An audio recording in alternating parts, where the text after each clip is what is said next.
दो सगे बेटे अपने ही माँ बाप के जान के दुश्मन बन गए। घरों ਕੱਢਤਾ ਉਹਨਾਂ ਨੇ। ਕੱਢ ਦਿੱਤਾ ਜੀ ਘਰੋਂ। ਤੁਹਾਡੀ ਖਿਦਮਤ ਨਹੀਂ ਕਰ ਸਕਦੇ। ਨਹੀਂ ਜੀ, ਕਹਿੰਦੇ ਤੁਸੀਂ ਸੂਰ ਖਾਨ ਕੀਤੇ ਹੋ, ਸੂਰ ਖਾਨ ਨੂੰ ਮੂੰਹ ਅੱਡਿਆ ਦਾ। ਸ਼ਾਦੀ ਤੋਂ ਪਹਿਲੇ ਸਹੀ ਸਨ, ਲੇਕਿਨ ਕਮਾਈ ਨਹੀਂ ਹਾਂ ਖਾਦੀ। ਚਾਹੁੰਦੇ ਨੇ ਬਸ ਛੱਡ ਦਿਓ ਮਕਾਨ, ਨਿਕਲ ਜਾਓ ਬਾਹਰ। ਇਹ ਸਾਨੂੰ ਆਹਾਂ ਪੈਸੇ ਲਾਏ ਨਾ, ਸਾਨੂੰ ਇਸੇ ਵਾਸਤੇ ਕੱਢ ਦਿੱਤਾ ਵੀ ਅਸੀਂ ਮਾਲਕ ਬਣ ਜਾਵਾਂਗੇ। ਮਕਾਨ ਮੇਰੇ ਨਾਲ ਹੈ। ਮੈਂ ਖਰੀਦਿਆ, ਮੈਂ ਪਿੱਛੋਂ ਪਿੰਡੋਂ ਜਾਇਦਾਦ ਵੇਚ ਕੇ ਆ ਕੇ ਤੇ ਫੇਰ ਖਰੀਦਿਆ ਸੀ। ਇਹਨਾਂ ਹਰਾਮ ਕੀਤਾ ਰਿਹਾ। ਕਦੋਂ ਦੇ ਨਿਕਲੇ ਹੋ ਘਰੋਂ? ਕੱਲ ਸਵੇਰ 5 ਵਜੇ ਸਾਨੂੰ ਮਾਰ ਕਟਾਈ ਕੀਤੀ, ਸਵੇਰ 5 ਵਜੇ ਦੇ ਨਿਕਲੇ। ਮਾਰਿਆ ਵੀ ਹੈ? ਹਾਂਜੀ, ਸਭ ਕੁਝ ਹੋਇਆ। ਇਹ ਮਹੀਨਾ ਬਿਮਾਰ ਰਿਹਾ, ਉਹ ਮਹੀਨਾ ਰੋਂਦਾ ਰਿਹਾ ਪੂਰਾ। ਇਹਦਾ ਜ਼ਾਲਮ ਨੇ ਮੈਨੂੰ ਇੰਨਾ ਲੁੱਟਿਆ ਔਰ ਮੈਨੂੰ ਖਾਦਾ ਔਰ ਮੈਨੂੰ ਉਹ ਬਦ ਲਫ਼ਜ਼ ਬੋਲੇ ਨੇ ਜਿਹੜੇ ਰੇ ਨਾਮ से। दो सगे बेटे अपने ही माँ बाप के जान के दुश्मन बन गए। यानी कि शादी के बाद जब बीवियाँ घर आ जाती है तो अपने माँ बाप को घर से बाहर निकाल देते हैं, कहते हैं हमसे परवरिश नहीं होती। लेकिन जायदाद की खातिर, मकान की खातिर दो जल्लाद बेटे अपने सगे माँ बाप के दुश्मन बन गए, मारने की हद तक पहुँच गए। तो इन्होंने अपनी जान बचाई।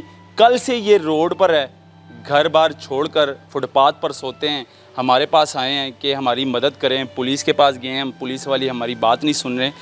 आप लोग हमारी आवाज़ सुनें। तो इसलिए हम लोग इनके पास आए हैं, इनका इंटरव्यू कर रहे हैं कि बेटे आखिर क्यों जान के दुश्मन बन गए, वो भी सगे माँ बाप के, वो भी एक मकान की खातिर। इनसे बात करते। अस्सलाम वालेकुम। हाँ जी, ਕੀ ਹਾਲ ਹੈ? ਠੀਕ ਹੋ? ठीक है जी। ਪੁੱਤਰਾਂ ਦੇ ਨਾਂ ਕੀ ਹੈ? मोहम्मद अजरान, मोहम्मद अमरान, ਦੋ ਪੁੱਤਰ ਨੇ दो पुत्र। ਜਿਹੜੇ ਜਾਨ ਦੇ ਦੁਸ਼ਮਨ ਬਣੇ। बिल्कुल जी, ਸ਼ਾਦੀशुदा ਨੇ? शादीशुदा ने। ਕਿੰਨੇ ਕਿੰਨੇ ਬੱਚੇ ਨੇ ਉਹਨਾਂ ਦੇ? एक दे 4-5 बच्चे ने, एक दे 3 बच्चे ने। ਅੱਛਾ, हाँ, ਤੁਹਾਨੂੰ ਘਰੋਂ ਕੱਢਤਾ ਉਹਨਾਂ ਨੇ? ਕੱਢ ਦਿੱਤਾ ਜੀ ਘਰੋਂ। ਕਿਉਂ ਕੱਢਿਆ? ਕੀ ਵਜ੍ਹਾ ਸੀ? ਬਸ ਦੇਖ ਨਹੀਂ ਸਿਖਾਉਂਦੇ, ਮਾਰਨਾ ਚਾਹੁੰਦੇ ਨੇ। ਤੁਹਾਡੀ ਖਿਦਮਤ ਨਹੀਂ ਕਰ ਸਕਦੇ? ਨਹੀਂ ਜੀ, ਕਹਿੰਦੇ ਤੁਸੀਂ ਸੂਰ ਖਾਨ ਕੀਤੇ ਹੋ, ਸੂਰ ਖਾਨ ਨੂੰ ਮੂੰਹ ਅੱਡਿਆ ਦਾ। ਅੱਛਾ, ਹਾਂ, ਮਤਲਬ ਕਿ ਸ਼ਾਦੀ ਤੋਂ ਪਹਿਲੇ ਸਹੀ ਸੀ? ਸ਼ਾਦੀ ਤੋਂ ਪਹਿਲੇ ਸਹੀ ਸਨ, ਲੇਕਿਨ ਕਮਾਈ ਨਹੀਂ ਹਾਂ ਖਾਦੀ। ਸ਼ਾਦੀ ਤੋਂ ਪਹਿਲਾਂ ਵੀ ਪੁੱਤਰਾਂ ਦੀ ਕਮਾਈ ਨਹੀਂ ਖਾਦੀ ਤੁਸੀਂ? ਨਹੀਂ, ਇਹਨਾਂ ਜੂਆਂ ਦੀ ਨਹੀਂ ਖਾਦੀ, ਬਾਕੀ ਦੀਆਂ ਨਹੀਂ ਖਾਦੀ ਹੈ। ਅੱਛਾ, ਤੇ ਇਹ ਦੋਵਾਂ ਦੀ ਕਮਾਈ ਨਹੀਂ ਖਾਦੀ? ਨਹੀਂ ਖਾਦੀ। ਸ਼ਾਦੀ ਤੋਂ ਪਹਿਲਾਂ ਵੀ ਇਹ ਸ਼ਾਦੀ ਤੋਂ ਪਹਿਲੇ ਸਹੀ ਸੀ, ਸ਼ਾਦੀ ਤੋਂ ਬਾਅਦ ਜਾ ਕੇ ਇਸ ਤਰ੍ਹਾਂ ਹੋਏ ਨੇ? ਵਾਹ, ਬਿਲਕੁਲ ਜੀ। ਕੀ ਕਹਿੰਦੇ ਨੇ ਆਖਿਰ, ਚਾਹੁੰਦੇ ਕੀ ਨੇ? ਚਾਹੁੰਦੇ ਨੇ ਬਸ ਛੱਡ ਦਿਓ ਮਕਾਨ, ਨਿਕਲ ਜਾਓ ਬਾਹਰ। ਇਹ ਸਾਨੂੰ ਆਹਾਂ ਪੈਸੇ ਲਾਏ ਨਾ, ਹਾਲਾਂਕਿ ਪੈਸੇ ਮੇਰੇ 4 ਪੁੱਤਰਾਂ ਦੀ ਕਮਾਈ ਹੈ। ਇਸ ਅਮਰਾਨ ਨੇ ਮਕਾਨ ਦਾ ਰੌਲਾ ਹੈ। 6 ਸਾਲ ਖਾਦੀ ਹੈ। ਮਕਾਨ ਤੇ ਕਬਜ਼ਾ ਕਰਨਾ ਚਾਹ ਰਹੇ ਨੇ ਦੋ ਪੁੱਤਰ। ਕਿੰਨੇ ਮਰਲੇ ਦਾ ਮਕਾਨ ਹੈ? 5 ਮਰਲੇ ਦਾ। ਕਿੰਨੇ ਦਾ ਮਕਾਨ ਹੈ ਸਾਰਾ ਟੋਟਲ? 30-35 ਲੱਖ ਲਓ ਕੀ ਹੈ। ਅੱਛਾ, ਹਾਂ 60-70 ਲੱਖ ਦਾ ਹੋਣਾ ਹੈ। ਹਾਂ, ਤੇ ਕਬਜ਼ਾ ਕਰਨਾ ਚਾਹ ਰਹੇ ਨੇ। ਕਬਜ਼ਾ ਕਰਨਾ ਚਾਹ ਰਹੀ ਨੇ। ਤੁਹਾਨੂੰ ਕਿਉਂ ਕੱਢਤਾ ਘਰੋਂ ਬਾਹਰ? ਸਾਨੂੰ ਇਸੇ ਵਾਸਤੇ ਕੱਢ ਦਿੱਤਾ ਵੀ ਅਸੀਂ ਮਾਲਕ ਬਣ ਜਾਵਾਂਗੇ। ਲੋਕਾਂ ਦਾ ਝੂਠ ਸੱਚ ਮਾਲ ਕੇ। ਮਕਾਨ ਤੇ ਤੁਹਾਡੇ ਨਾਂ ਹੈ ਨਾ? ਮਕਾਨ ਮੇਰੇ ਨਾਲ ਹੈ। ਅੱਛਾ, ਹਾਂ, ਮੈਂ ਖਰੀਦਿਆ, ਮੈਂ ਪਿੱਛੋਂ ਪਿੰਡੋਂ ਜਾਇਦਾਦ ਵੇਚ ਕੇ ਆ ਕੇ ਤੇ ਫੇਰ ਖਰੀਦਿਆ ਸੀ। ਬਾਕੀ ਅਸੀਂ ਆਪਣੀ ਕਮਾਈ ਲਾ ਕੇ ਨਾ ਖੁਦ ਅਸੀਂ ਆਪ ਬਣਾਏ। ਦੋ ਬੇਟੇ ਨੇ ਹਾਂ, ਜਿਹੜੇ ਜਾਨ ਦੇ ਦੁਸ਼ਮਨ ਬਣੇ। ਬਿਲਕੁਲ। ਇੱਕ ਜਗ੍ਹਾ ਅਸੀਂ ਆਪ ਕਦੀ ਸੋਚਿਆ ਹੈ ਕਿ ਬੇਟੇ ਵੀ ਜਾਨ ਦੇ ਦੁਸ਼ਮਨ ਬਣੇ? ਮੈਂ ਕਦੀ ਵੀ ਨਹੀਂ ਸੀ ਸੋਚਿਆ। ਮੈਂ ਇਹ ਕਹਿ ਨਹੀਂ ਸਕ ਕਿ ਅਸੀਂ ਆਪਣੇ ਮਾਪਿਆਂ ਨੂੰ ਸੋਚਦੀ ਤਾਂ ਆਪਣੇ ਸੱਸ ਸਹੁਰੇ ਨੂੰ ਸਾਂਭਿਆ, ਹੋ ਸਕਦਾ ਸਾਡੀ ਔਲਾਦ ਸਾਨੂੰ ਸਾਂਭੇ ਦੀ, ਪਰ ਨਹੀਂ, ਕੋਈ ਨਹੀਂ ਸਾਨੂੰ ਸਾਂਭਿਆ, ਨਹੀਂ ਹੋਇਆ ਇਸ ਨਾਲ। ਅਸੀਂ ਤਾਂ ਆਪਣੇ ਸੱਸ ਸਹੁਰੇ ਨੇ 4 ਸਾਲ ਹੀ ਮੂੰਹ 'ਤੇ ਖਲੋਤੇ ਨੇ ਉਹਨਾਂ ਦਾ ਬੇਟਾ ਕਿ ਨਾ ਥਾਣਾ ਪੋਟੀ ਧੋਤੀ ਏ, ਇਹਨਾਂ ਥਾਣਾ ਨੁਹਾਲਿਆ, ਇਹਨਾਂ ਥਾਣਾ ਕੱਪੜੇ ਧੋਤੇ ਨੇ, ਮੂੰਹ 'ਤੇ ਬੈਠੇ ਦੇ ਨੇ। ਇਹਨਾਂ ਦੇ ਅੱਬੂ ਦੀ ਲੱਤ ਟੁੱਟ ਗਈ ਸੀ ਤੇ 3 ਸਾਲ ਸਾਂਭਿਆ ਸੀ, ਪਿੱਠ ਮੈਂ ਆਪ ਉਹਨਾਂ ਦੀ ਧੋਂਦੀ ਦੀਆਂ, ਮੂੰਹ 'ਤੇ ਖਲੋਤੇ ਨੇ। ਇੱਕ ਝੂਠ ਹੈ, ਸੱਚ ਹੈ। ਇਹ ਕਿ ਸਾਡੇ ਮੁਕੱਦਰਾਂ 'ਚ ਸੋਹ ਨਹੀਂ ਹੈਗਾ। ਇਹ ਦੋ ਬੇਟੇ ਸਹੀ ਹਾਂ, ਨਹੀਂ, ਇਹ ਜੀਣਾ ਹਰਾਮ ਕਰਦਾ ਹੈ। ਇਹਨਾਂ ਹਰਾਮ ਕੀਤਾ ਰਿਹਾ, ਤੁਹਾਨੂੰ ਘਰੋਂ ਕੱਢਦਾ ਬਾਹਰ? ਕਰ ਦਿੱਤਾ ਹੈ।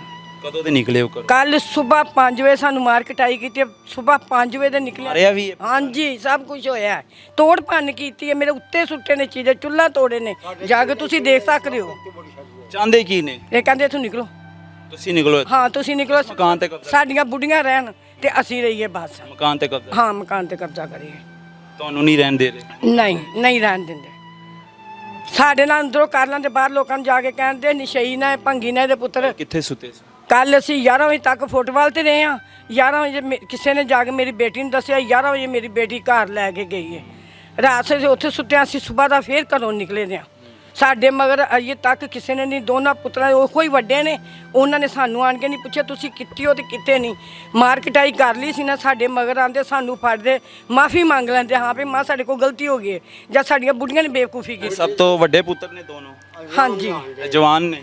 ਹਾਂਜੀ। ਇਹ ਜਦੋਂ ਪੈਦਾ ਹੋਏ ਸੀ ਉਦੋਂ ਕੀ ਖੁਸ਼ੀਆਂ ਮਨਾਈਆਂ ਸੀ ਤੇ ਤੁਸੀਂ? ਮੈਂ ਖੁਸ਼ੀਆਂ ਬੜੀਆਂ ਕੀਤੇ, ਮੈਂ ਇਹਨਾਂ ਦੇ ਇਮਰਾਨ ਹੈ ਛੋਟਾ ਆ ਜਿਹੜਾ, ਇਹਦਾ ਮੈਂ ਕੀਕਾ ਕੀਤਾ ਸੀ, ਦੇਗਾਂ ਪਕਾਈਆਂ ਹਨ, ਗੋਸ਼ਤ ਪਕਾਇਆ ਸੀ, ਲੋਕਾਂ ਸਾਜੇ ਹੈ ਬੱਕਰੇ ਲਾਲ ਕੀਤੇ ਸੀ, ਬੱਕਰੇ ਨਹੀਂ ਮੋਟਾ ਗੋਸ਼ਤ ਪਕਾਇਆ ਹੈ ਜੀ, ਵੱਛੇ ਦਾ ਆ ਪਕਾਇਆ ਹਾਂ ਗੋਸ਼ਤ ਸਸਰਾ ਸੀ, ਇਹਦਾ ਜੇ ਮੈਂ ਖੁਸ਼ੀ ਬੜੀ ਮਨਾਈ ਸੀ। ਯਾਨੀ ਕਿ ਖਾਨਦਾਨ ਦੇ ਵਿੱਚ ਹਕੀਕਾ ਕੀਤਾ, ਸਾਰਿਆਂ ਨੂੰ ਇਕੱਠਿਆ ਕੀਤਾ ਹੈ ਕਿ ਅੱਲਾਹ ਤਾਲਾ ਨੇ ਮੈਨੂੰ ਪੁੱਤਰ ਦਿੱਤਾ ਹੈ। ਫਿਰ ਇਹ ਬਿਮਾਰ ਹੋ ਗਿਆ, ਮੇਰਾ ਪਿਓ ਰੋਂਦਾ ਰਿਹਾ, ਇਹਦੇ ਕੋਲ ਬਹਿ ਕੇ ਰੋਣਾ ਕਰਦਾ, ਮੇਰਾ ਪੋਤਰਾ ਬਿਮਾਰ ਹੋ ਗਿਆ, ਇਹ ਮਹੀਨਾ ਬਿਮਾਰ ਰਿਹਾ, ਉਹ ਮਹੀਨਾ ਰੋਂਦਾ ਰਿਹਾ ਪੂਰਾ ਹੈ।